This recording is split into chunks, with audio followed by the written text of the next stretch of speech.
ಬಾಡಿನ ಕಟ್ ಮಾಡಿದಾಗ ಎಲ್ರು ಸ್ಲೀಪರ್ ಬಾಡಿ ಬಿಲ್ಡರ್ಸ್. ಯಾಕೆಂದ್ರೆ ನಾವು ಟಿ ಶರ್ಟ್ ತೆಗ್ದಾಗೆ ಗೊತ್ತಾಗದ್ ನಮ್ ಬಾಡಿ ಎಷ್ಟಿದೆ ಅಂತ ನೋಡ್ತಾ ಇರ್ಬೋದು. ಎಸ್ ದಿನ ನಮ್ಮ ಬಾಡಿ ಬಿಲ್ಡಿಂಗ್ ಕಾಂಪಿಟೇಷನ್ 1 ವೀಕ್ ಇದೆ ಅಂದ್ರೆ 7 ಡೇಸ್ ಅಷ್ಟೇ ಇರೋದು. ಸೊ ಬೆಳಗ್ಗೆ ಎದ್ದು ತರಕಾರಿ ಎಲ್ಲ ಖಾಲಿ ಆಗಿದ್ದು ತಗೊಂಬಂದು ಮೀಲ್ ರೆಡಿ ಮಾಡ್ಕೊಂಡು ತಿನ್ಕೊಂಡು ಜಿಮ್ ಕಡೆ ಬಂದೆ. ಸೊ ಸ್ಕ್ವಾಟ್ ಇವತ್ತು ಲೆಗ್ ಮತ್ತೆ ಶೋಲ್ಡರ್ ಇದ್ದು ಸ್ಕ್ವಾಟ್ಸ್ ಮಾಡೋಣ ಅಂತ ಅಲ್ಲಿ ರ್ಯಾಕ್ ನೋಡಿದೆ, ಅದು ಯಾಕೋ ಇಷ್ಟ ಆಗಲಿಲ್ಲ. ಇದು ಕಾಯ್ತಾ ಇತ್ತು, ಫ್ರೀ ಇತ್ತು.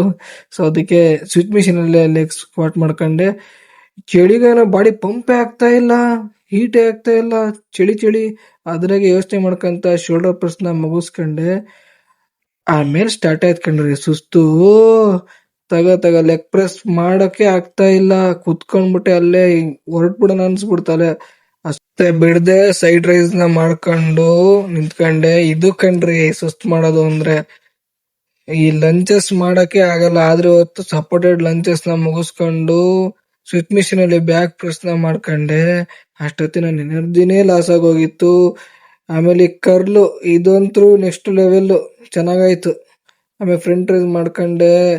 ಲೆಗ್ ಎಕ್ಸ್ಟೆನ್ಷನ್ ಮಾಡ್ಬೇಕಾದ್ರೆ ಆಯ್ತು ಸುಸ್ತು. ಅಯ್ಯಯ್ಯೋ ಸಾಕು ಸಾಕು ಅನ್ಸೋಯ್ತು.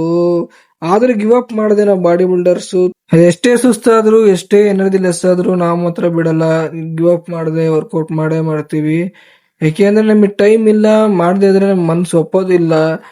ಮಕ್ಕಂಡ್ರೆ ನಿದ್ದೆನೂ ಬರಲ್ಲ, ನೀನ್ ಮಾಡ್ಲಿಲ್ಲ ಅಂತ ಮೈಂಡ್ ಆಗ್ಲೇ ಹೇಳ್ತಾ ಇರುತ್ತೆ. ಸೊ ಈ ಬಾಡಿ ಬಿಲ್ಡಿಂಗ್ ಅನ್ನೋದು ಎಲ್ರ ಕೈಲಿ ಆಗಲ್ಲ, ಅದು ಒಳಗಡೆ ಕಿಚ್ಚಿದ್ದನಿಗೆ ಅಷ್ಟೇ ಆಗೋದು.